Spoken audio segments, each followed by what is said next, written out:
Olá, amigas e amigos do Mosaico, muito boa noite. Sejam todos bem-vindos ao programa Mais Tempo no Ar na televisão brasileira. Veja hoje a coluna Enquanto Isso em Israel, Pergunte ao Rabino, dicas culturais e muito mais.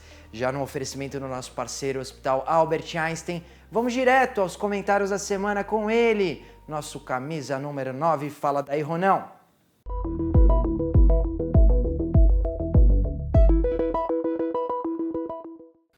Quem acompanha um pouco a política nos Estados Unidos sabe que brancos, negros, judeus, latinos, orientais e assim por diante sempre fizeram parte do círculo mais próximo de um presidente. A observação importante aqui não é "ai que bom que diversos grupos étnicos estão representados", mas sim "que bom que o presidente escolheu gente competente, inteligente e de confiança, que por coincidência pertencem a diversos grupos étnicos ou religiosos".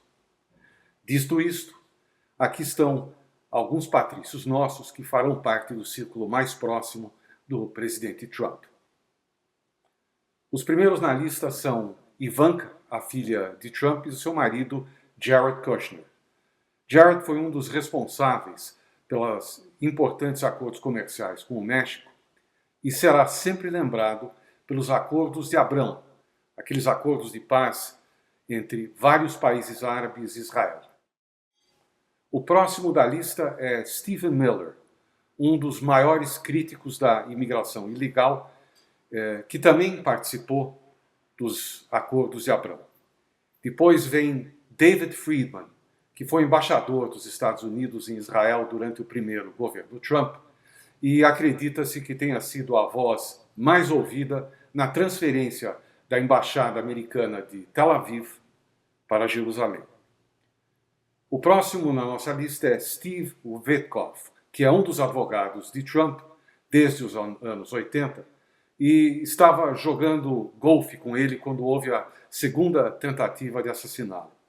Ele vai ser o enviado especial do presidente para as negociações de paz entre Israel e seus inimigos.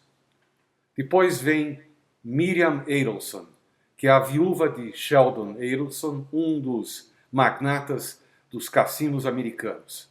Ela é dona do maior jornal israelense hoje, o Israel Hayom, e como uma das principais contribuintes do Partido Republicano, continua tendo sua voz muito ouvida pelo presidente.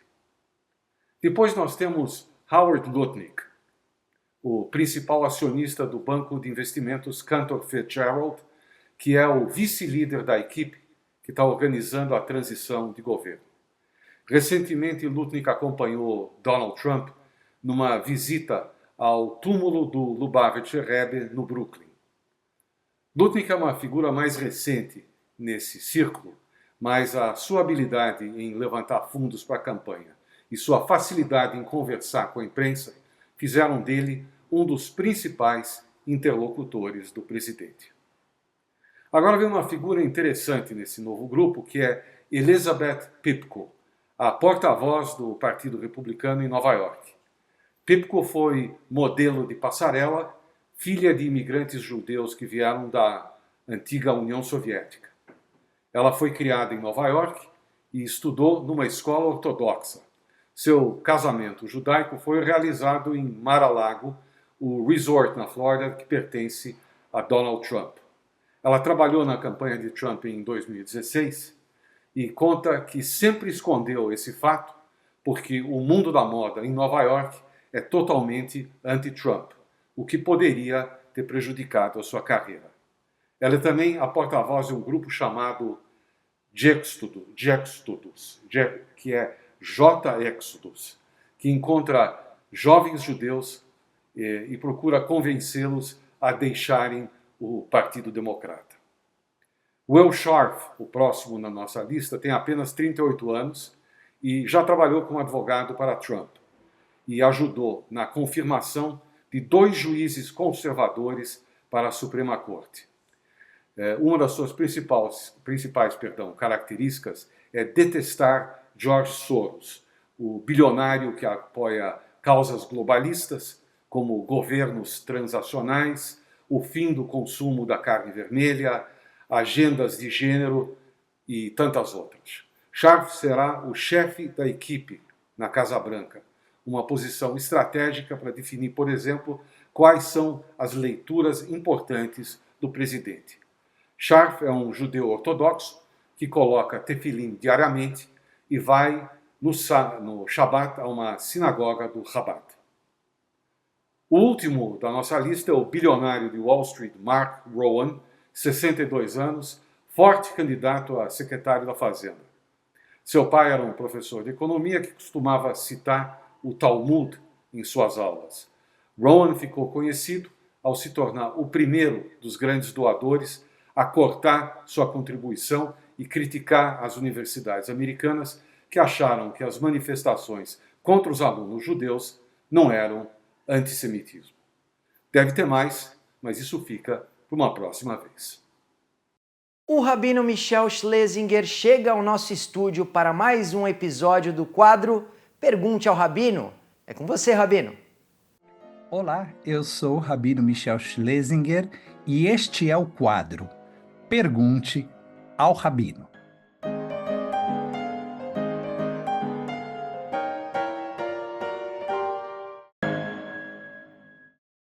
Nossa pergunta de hoje é: Rabino, quais são as características do casamento judaico?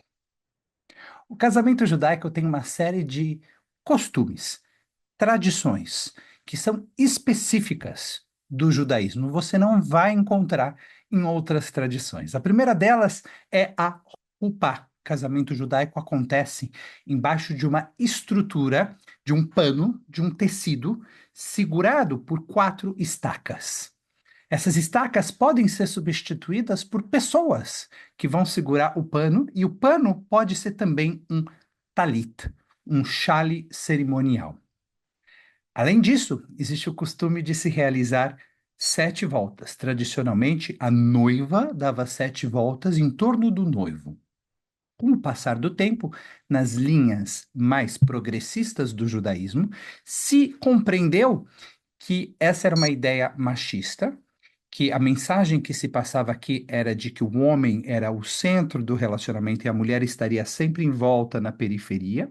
Por isso, alguns casais, nos nossos dias, decidem que cada um vai dar 3 voltas e juntos darão a última volta, completando então 7 voltas. 7 é um número importante para o judaísmo porque é o número da criação, é o número da semana.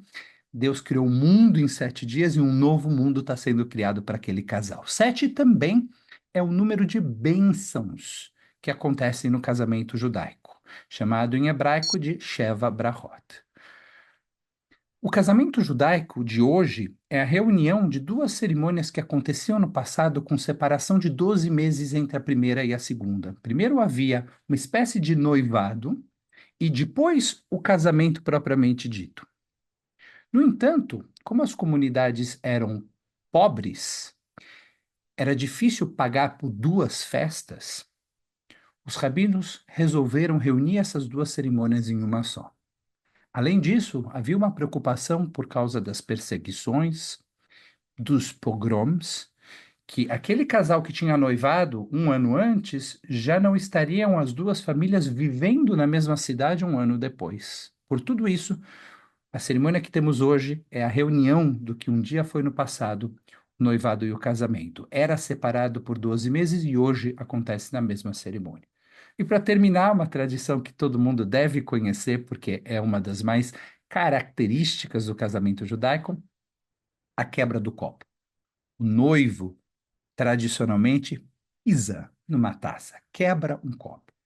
E quebrando o copo, nós nos recordamos da destruição dos templos de Jerusalém e transmitimos a mensagem que mesmo num dia de muita felicidade, de muita alegria, nós nos recordamos que nós pertencemos a um povo que tem uma história de sucessos e também momentos de perda e de sofrimento, como a destruição dos templos. Então, a alegria do casamento é temperada por um momento de tristeza com a recordação dos templos, mas logo em seguida, todos dizem Mazel Tov, que literalmente quer dizer boa sorte, mas aqui o objetivo é dizer parabéns, e a festa então começa.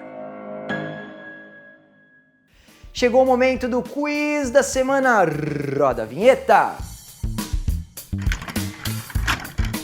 Muitas personalidades peculiares fizeram a diferença para a história do Estado de Israel. E uma das mais importantes foi: opção A, Charles de Gaulle; opção B, Jânio Quadros; opção C, Benjamin Franklin; ou opção D, Moshe Dayan. As 5 primeiras respostas corretas no nosso Instagram levam o super livro Senhor Mosaico. Vamos para um rápido intervalo, vocês não saiam daí, é rapidinho. Controlando a minha maluquez, misturada com minha lucidez, vou ficar com certeza maluco, beleza, eu vou ficar com certeza maluco, beleza. Suzano, uma startup de 100 anos. Com a Tribuna Judaica, você se mantém sempre informado sobre todos os acontecimentos da nossa comunidade no Brasil e no mundo. Assine a Tribuna Judaica e não perca nada do que acontece. Ligue 0800 55 10 18.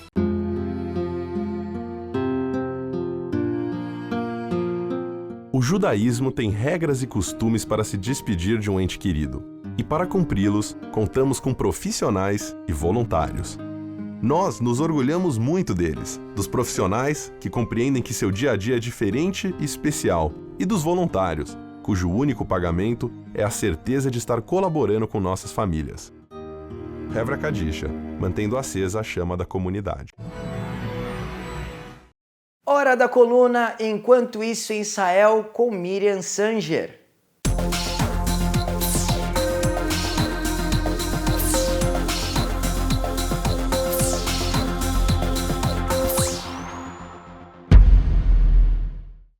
Olá a todos.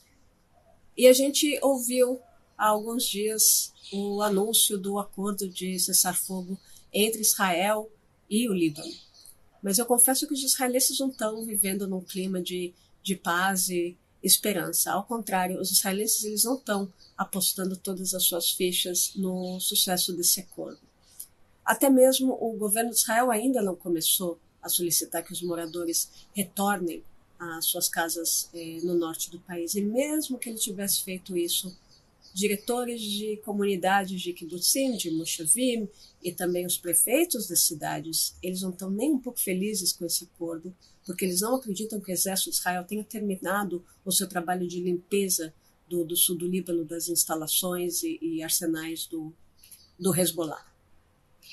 Um outro aspecto que é importante lembrar é que o Hezbollah enviou nada menos do que 10 mil mísseis e foguetes ao longo desses 14 meses em direção a Israel. E o norte do país está destruído. 9 mil casas estão sem condições de serem habitadas. E esses mísseis eles também atingiram indústrias e jardins de infância, e escolas, e estradas, estufas. Existe todo um trabalho de reconstrução a ser feito. E também reconstrução da confiança e da rotina, porque imaginem que 14 meses depois de terem sido evacuados, os moradores do norte, eles matricularam suas crianças em outras escolas, eles alugaram um apartamento em outras regiões do país, eles encontraram novos trabalhos. Então a gente sabe que uma parte dessa população não vai voltar para o norte de Israel, também por conta da falta de confiança de que realmente essa região vai entrar num momento de silêncio e de paz, com o nosso vizinho, o Líbano. Assim sendo, a gente, claro, está muito feliz por ter dado esse passo em direção à paz. Por outro lado, nós estamos cautelosos e esperando para ver quais são os próximos capítulos dessa novela. Obrigada e até a próxima. Dicas culturais da semana chegando por aqui. Laís, minha amiga, o que você trouxe pra gente hoje? Fala daí. Olá, pessoal! Está começando mais um Mosaicult. Hoje vamos falar de séries israelenses. Vamos lá? 3, 2, 1, ação!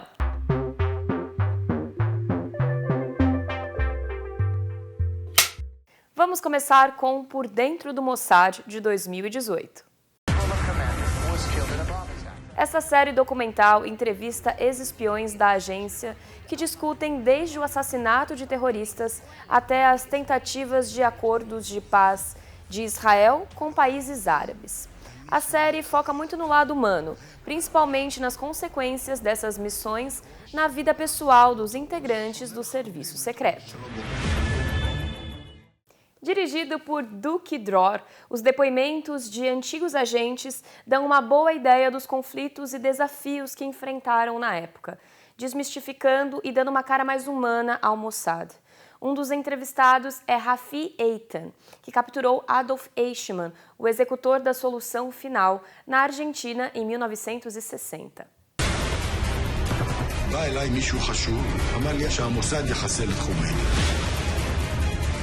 היא ההחלטה שלי, רודפת אותי עד היום. הדימוי לא רחוק מהמציאות, לפעמים המציאות עולה על הדימוי.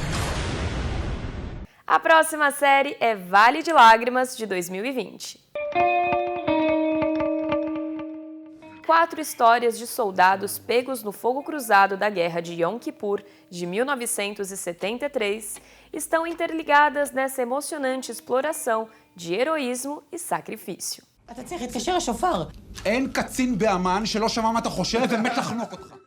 A série retrata as batalhas da Guerra de Yom Kippur, com a primeira temporada se concentrando no norte e a segunda, ainda não lançada, na Guerra do Líbano de 1982.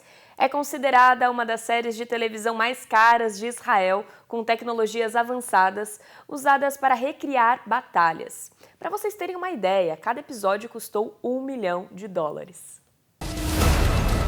אתם חייבים לעצור את האויב לפני שהוא מגיע לגדר. רות, קיבלתי, עולה לעמדה. בהצלחה, חבר'ה.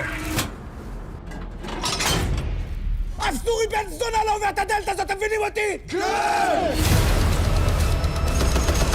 הוא הולך להרוג את כולנו. תגיד לי, מה אתה רוצה להיות? כן, אני רוצה להיות ארי.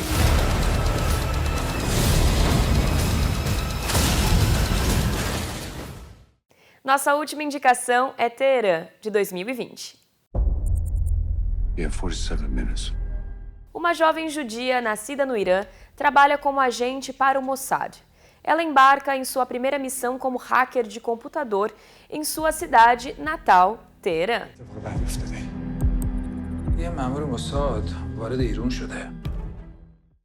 Esse thriller foi a primeira série que o streaming da Apple lançou em língua estrangeira.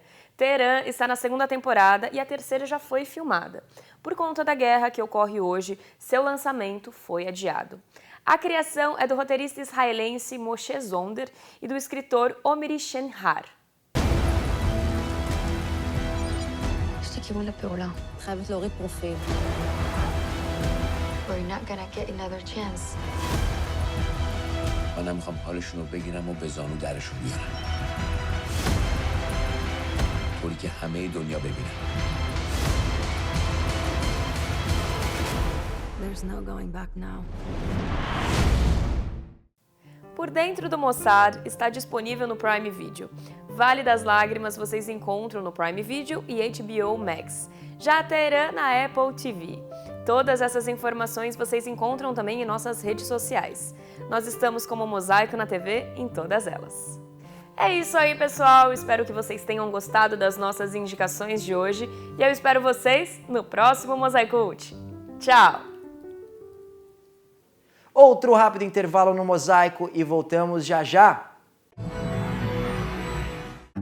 No Safra, nós aprendemos de geração em geração que um banco se constrói como um barco, sólido, para enfrentar com segurança qualquer tempestade. Essa é a nossa essência. Assim é o nosso barco. Estamos há mais de 180 anos navegando por todos os tipos de mares e tormentas do mercado financeiro. Se você quer um banco para cuidar do seu patrimônio, procure o Barco e o Banco dos Especialistas. Quem sabe, Safra. Anuncie na revista mais lida da comunidade. Revista A Hebraica. Ligue 3815-9159.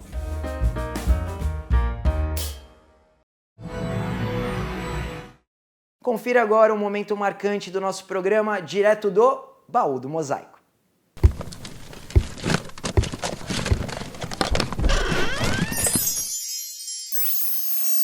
Estamos na Tailândia, país de belas praias e da agitada capital Bangkok. Hoje nós vamos dar uma volta pela cidade e saber mais sobre a comunidade judaica do país.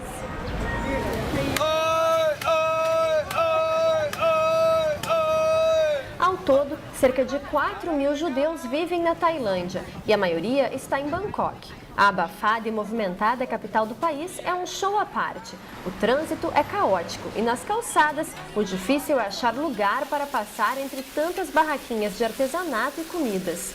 Os pontos turísticos mais procurados da cidade são os templos, entre eles o Wat Po e o Grand Palace. A maioria da população é budista e, por isso, muitas estátuas de Buda e outras representações podem ser vistas nos templos e pela cidade. Em meio a tanta gente e agitação, a comunidade judaica de Bangkok encontrou o seu espaço. O principal e mais antigo prédio da cidade, que representa a congregação, é a sinagoga Beit Elisheva, construída há cerca de 30 anos. Aqui são realizados serviços de Shabat toda semana, além de atividades para a comunidade.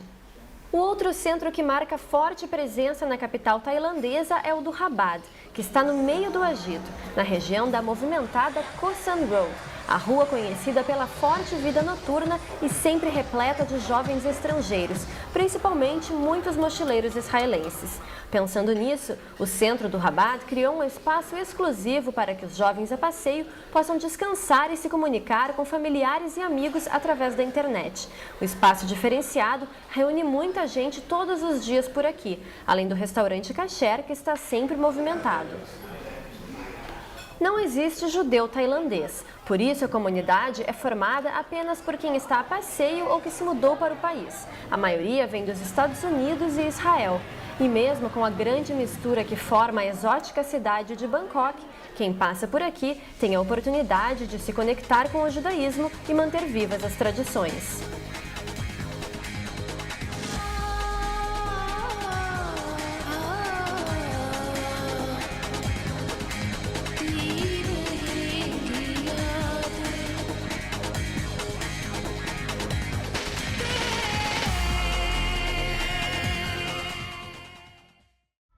Rufem os tambores, é hora de descobrir a resposta do quiz. A alternativa correta é opção D.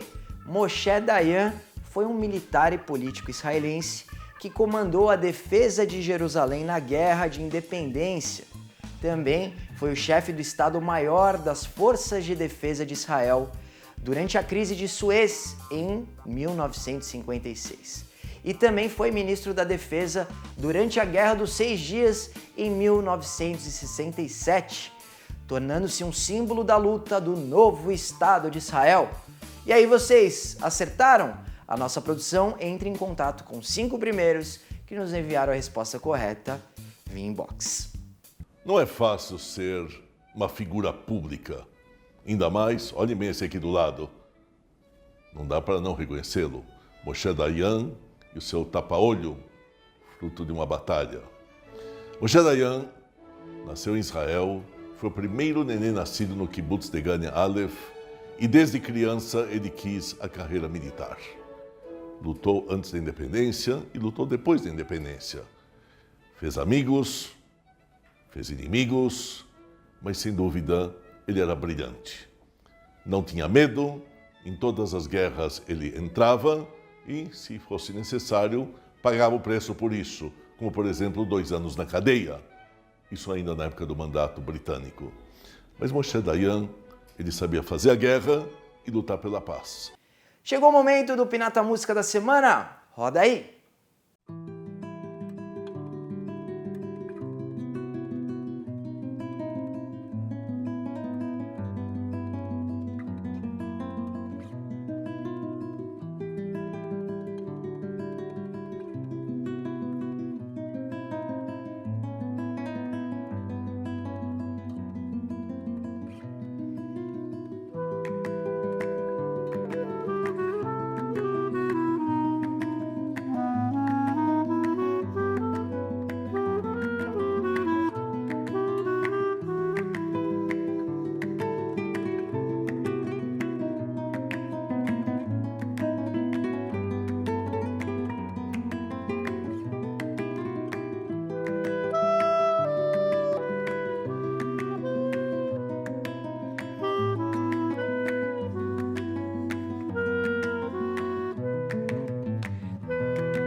Na próxima sexta-feira, acenda as velas às 18h24. O Kabbalah Shabbat da Beitel, Rua Caçapava 105, acontece de forma virtual e presencial, mediante a inscrição. Tudo que é bom dura pouco, já vamos ficando por aqui. Cuidem-se. Até o próximo programa. Shalom, Leitraot. Tchau, tchau.